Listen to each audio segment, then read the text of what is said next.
IT audit concerns lie with cybersecurity-related breaches and related risk issues. Data governance and data integrity are being scrutinized. Regulatory compliance burdens and risk are increasing rapidly. These are among the key takeaways from the results of the latest IT Audit Technology Risks Survey from ISACA and Protiviti, in which more than 7,500 IT audit leaders and professionals from around the world participated. The results show a dynamic threat landscape that has notably increased in severity since the last survey. This most recent study was conducted in late 2021. This is Kevin Donahue, Senior Director with Protiviti, welcoming you to a new edition of Powerful Insights. Our report on this study, IT Audit Perspectives on Today's Top Technology Risks, is available at isaca.org and protiviti.com/IT Audit Survey. I had a great conversation with ISACA's Robin Lyons and Protiviti's Angelo Poulikakos to discuss the findings and, perhaps most importantly, what they signify for IT audit functions and their organizations. Robin's role is IT Audit Professional Practices Principal with ISACA. Angelo is a Managing Director with Protiviti and Global Leader of the firm's Technology Audit practice. Angelo, great to speak with you again today. Thank you. And Robin, it's great to have you back. Thank you. Happy to be here. I have a kickoff question I want to ask both of you. Robin, I'll have you respond first. Before we dive into the results of our study, I wanted to get your high-level thoughts on the current IT risk landscape that organizations are facing today. What are some of the factors creating risk and complexity in IT environments? Robin? I think that's a great question. I think we tend to talk about emerging and newer technologies and understanding how they work and what risk they introduce. And that's perfectly fine. We absolutely need to do that. I'm not sure, though, if those discussions always include how those technologies fit into existing environments. And I definitely think that emerging and newer technologies contribute to the complexity and risk that we're seeing today. Just a quick example, I think one perspective that we may not give as much consideration to is how emerging and newer technologies interact with legacy systems in particular. Because typically we're not introducing those newer technologies into a vacuum. We're introducing them into something that's already in existence. So in addition to compatibility, there are concerns with security and operations. Specifically, are those legacy systems able to meet current security standards? From an operational perspective, what does support for legacy systems look like? Do organizations have access to those people with the skills that are needed? Just a quick example, those legacy systems probably rely on older programming language. As programmers proficient in those languages retire, are new programmers learning these older programming languages?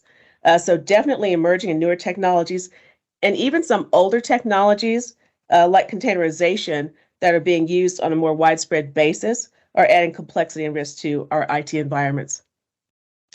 Those are great points, Robin. And I know we've been having a lot of conversations in our organization with clients around this topic of technical debt. And I know that weaves into what you were just describing. Angelo, what do you see in these areas? Yeah, just maybe piggyback a little bit on what was just said. So I think companies are trying to be nimble, they're trying to be agile, and they want to be using data as a strategic weapon. And with that, they do want to be on some of the latest and greatest technology. So there continues to be a large shift of organizations wanting to move to the cloud, whether that means moving their entire infrastructure to AWS, to Google, to Azure, or just moving to SaaS-based applications. And all of this presents opportunities for greater scalability, for automation. It can improve business value, but there's also a lot of opportunity for misconfiguration or just putting data at risk, or simply becoming reliant on another third party. The couple topics I also want to just bring up is we're just seeing a lot of regulatory scrutiny across all industries. In financial services, more specifically, the New York Department of Financial Services, or NYDFS, they just released a couple weeks ago a proposed amendment to its cybersecurity regulation, which would really raise the bar significantly on organizations in the financial services sector. And that has a lot more prescriptive guidance on the types of cyber controls that need to be in place to help address common attack vectors. Or even earlier this year, the SEC published a new set of proposed cyber disclosure rules for public companies. But these are just examples. There are 100 of regulatory requirements that impact organizations of different sizes. And I think just the regulatory scrutiny, as an example, is creating a lot of risk and complexity in the environment today. So clearly there's a lot going on in the market and the risk landscape, and this segues well into a discussion of the results of our survey. So, Robin, our results show that the greatest IT audit concerns lie with cybersecurity-related breaches and related risk issues pertaining to what Angelo just described. In fact, across nearly every industry, every organization type, cybersecurity is the top-ranked technology risk. Now, this is from an IT audit perspective, of course. How do you think this outlook aligns with the rest of the organization and IT organizations and departments in particular? I think that organizations outside of IT audit share that concern with cybersecurity related breaches. I don't think that that's something that IT audit in isolation has a concern with. I think, first of all, just to share, because IT audit practitioners do have their pulse on what's going on in organizations, it would be unusual for them to have an opinion that's very divergent from the rest of the organization. And I think that's true with cybersecurity. But I would say, too, that I think that cybersecurity is a shared risk across organizations, and I lean that way just because social engineering in general and phishing in particular remain threats to organizations, and that involves everybody in the organization. Also, as cybersecurity-related issues span departments and functions, that also involves everybody in the organization. And these areas, just quick examples, could be data privacy, disaster recovery, and access, and that, again, that involves everyone in the organization. If we did look, though, solely at IT departments, I think that anything that hampers or diminishes the quality of IT service is a risk. And if we took, for example, the increase in API traffic that we're seeing, to meet business needs, applications are being built faster and APIs are being used more frequently to connect services and to transfer data. So security and configuration issues may arise from that. So I do think that IT departments share the rest of the organization's concern with cybersecurity, but I think they also have other risks at play and a lot of other things on their plates. Angelo, wanted to ask if you had thoughts on that topic, especially I was wondering in particular in relation to some conversations you're having with clients. I would imagine this continues to come up frequently as an area of focus.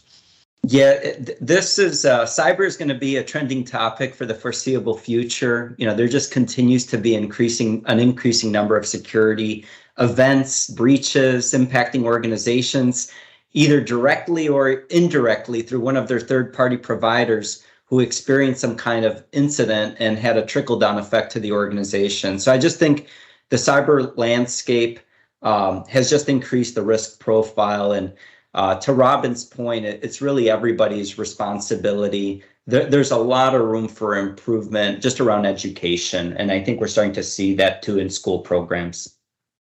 And I can add a quick note that supports this. In a global survey of CFOs and finance leaders that we do, security and privacy of data actually lands on top consistently in that annual survey with regard to it being their top priority to address. Angelo, let's shift to the topic of data governance and integrity. In our study, IT audit leaders and professionals identify a number of data-related technology risks. Data governance, data integrity are among their top concerns, and they also score them at a significantly higher level compared with the results of our prior survey.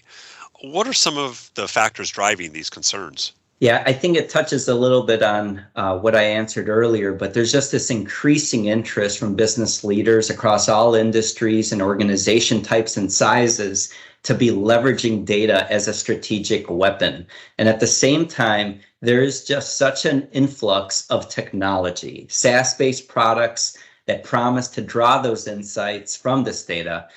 So I really see a couple risks. I mean, there's many, but the first that I think of is companies, and especially these analytic groups, they don't want to get rid of data.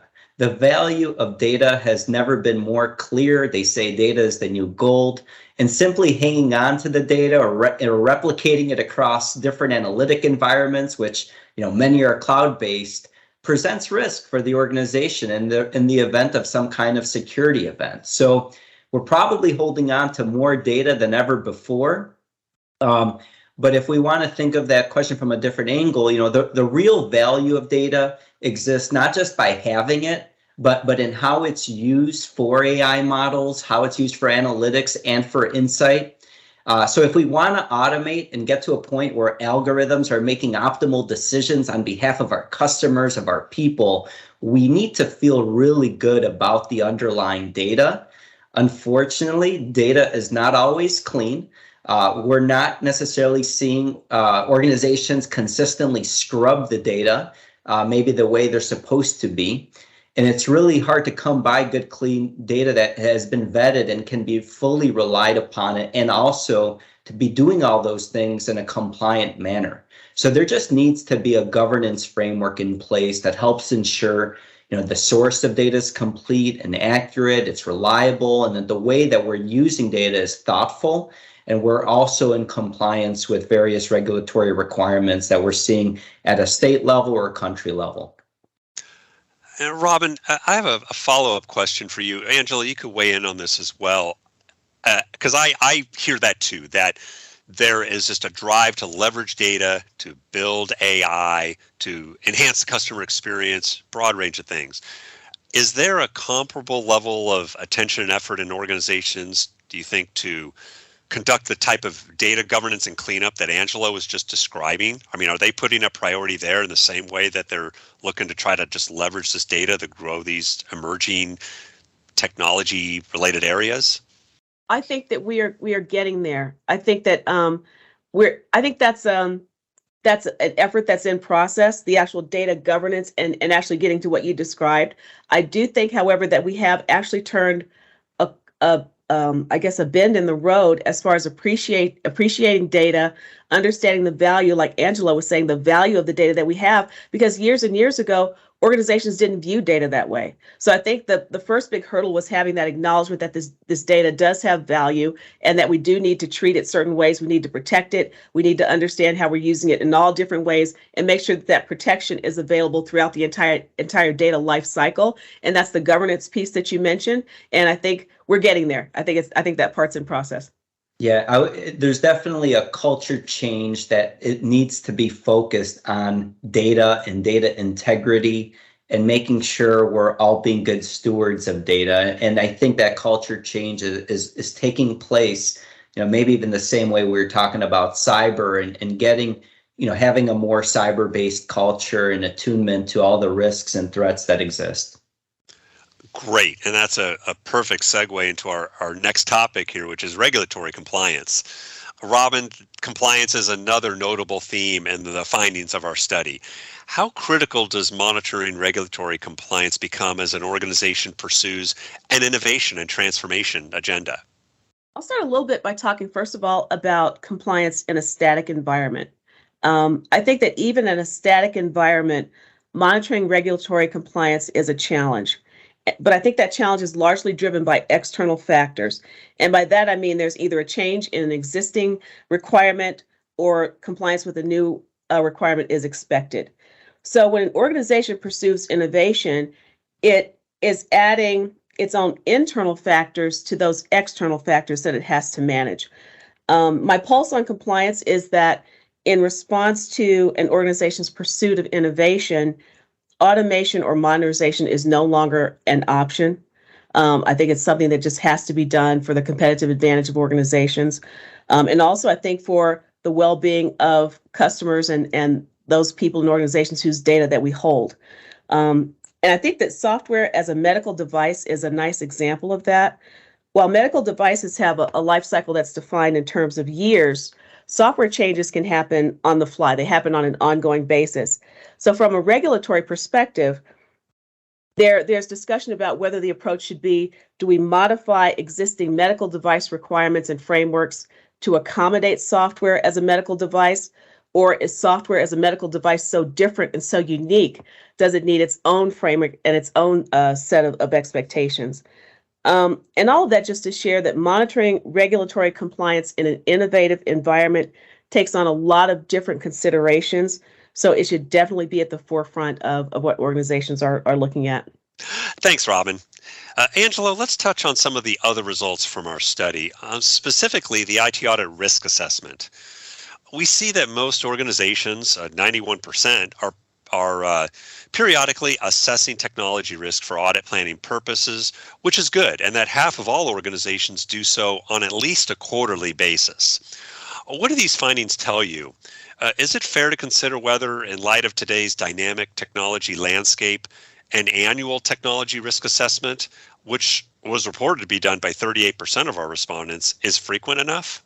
Yeah, I am glad organizations are performing technology risk assessments. And now, whether an annual frequency is sufficient, I think just considering all the things we've covered in this discussion, that's probably not frequent enough. I think it's appropriate to maybe have a formal, robust, comprehensive annual process that reviews, all auditable entities. It covers emerging risks, and we could do that once a year. But just considering how dynamic things are, we really need to have a more nimble and dynamic process. So nothing's wrong with establishing an annual IT audit plan, or I see some organizations even establishing a 2-year, 3-year plan. But I think at least every quarter, or maybe even at the conclusion of every audit, or maybe as major events occur across the industry or within the organization, we really need to be revisiting that audit plan. We need to be thinking about how we're assessing risk more dynamically.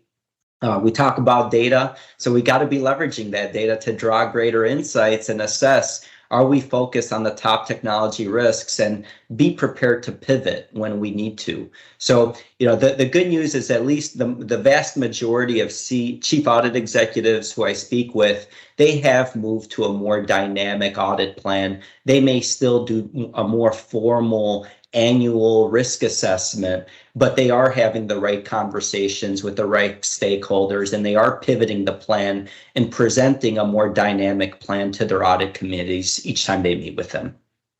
Angelo, a quick follow-up to that. Just wondering, are we seeing the board and audit committee look for this information more frequently to the point where, their objectives are going to drive the need for a more frequent IT audit risk assessment? I think we're seeing more and more audit committees be attuned to technology risk, and specifically cyber risks. And I think that's a great thing. I think when you think about it, every audit definitely has a technology component to it, but we don't see that practice necessarily. We still see a large focus on technology audits and technology risks, and then separate discussions on business risks. But those two topics aren't quite as integrated as they should be. And I hope that does change over the next decade. But in terms of answering, your question and the frequency, I don't necessarily think there's a desire to meet more frequently with the audit committee. I think there's just an expectation that the audit department and other risk professionals are attuned to those risks and are assessing them in a more dynamic fashion, considering the tool sets that exist today to achieve that. Yeah, that's great. And that's exactly what I was wondering. Not so much the meetings, but the presentation of an updated set of risks rather than just one that's based on an annual cycle. So great. Before I pose our next question, let me just remind our listeners that our report is available at ISACA.org as well as Protiviti.com/IT audit survey. In considering the expected emergence over the next decade of so-called next generation technologies, such as the metaverse, AI, quantum computing, and that's just to name a few, what should IT audit leaders and professionals be considering today in their practices and processes, and really in their daily work lives, in order to prepare? That is a fantastic question. And I often think about audit practitioners in terms of tennis. And I think that we don't play where the ball is, but where the ball is going to be. And I think that that's kind of the way that we have to look at expected emergence of these next generation technologies. So given that, I think looking forward is critical for IT audit practitioners. Preparation should start, I believe, with analysis of the technologies that are used by their organizations, if they're internal auditors, and by their clients, if they're on the external side. I think because we're integrated with business, making informed decisions of what technologies may be adopted is something that's very helpful for us. Then I think the next step for audit practitioners is to make certain that they have a solid understanding of the fundamentals of the technology. How does it work? And how will my company or my clients use the technology? Since we're still in the beginning stages of learning the next generation technology, though, if needed, I think we take that opportunity to seek input from subject matter experts and to learn. And then we're in a better position to look at risks and controls. And a solid understanding of that technology is essential, as that same technology over years expands in its use or as it evolves, because it affords auditors a better chance to understand the risks and possible controls that should be considered. Yeah, I agree with everything Robin just said. I was going to say that today, the next gen technologies may relate to the metaverse or quantum computing. Tomorrow, the next generation technologies could be something different. But regardless of what the emerging tech is, organizations ultimately need to have a methodology for identifying it, recognizing it, and evaluating it. And they need to have a formal way of doing all that. And it's timely, because I think, hopefully, Robin, you do like this, but ISACA's Volume 6 journal included a great article on performing risk assessments of emerging technologies, which provides, a lot of good guidance on the methodology aspect. But, audit and risk organizations shouldn't be trying to assess emerging risk on their own. They really need to be trading notes with the actual practitioners of this emerging technology. That's going to give you the appreciation of what the technology is, which, Robin, I know that is a key point of what you mentioned. And I think, as you speak with the practitioners and you understand kind of how it works and what could go wrong, you're going to be in a much stronger position to assess its associated risks. So you really need to have that methodology in place. You should be looking at your existing risk assessment methodology to determine, does it lend itself well to emerging risks? If we consider the emerging technologies of 10 years ago, would have our risk assessment methodology identified some of the nuanced risks that may exist with that technology? Because you may need a more tailored approach to assessing more, next gen risk.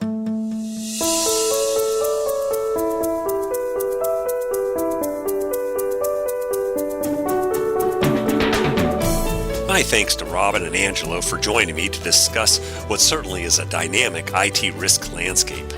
My takeaway? Uncertainty in the markets and the economy is only going to drive further questions and concerns about the type and sophistication of IT risks, particularly amid ongoing innovation and transformation efforts by organizations worldwide. As a reminder, our full report on the findings of this study, IT Audit Perspectives on Today's Top Technology Risks, is available at isaca.org and protiviti.com/IT Audit Survey. And please subscribe to our Powerful Insights podcast series and review us wherever you get your podcast content.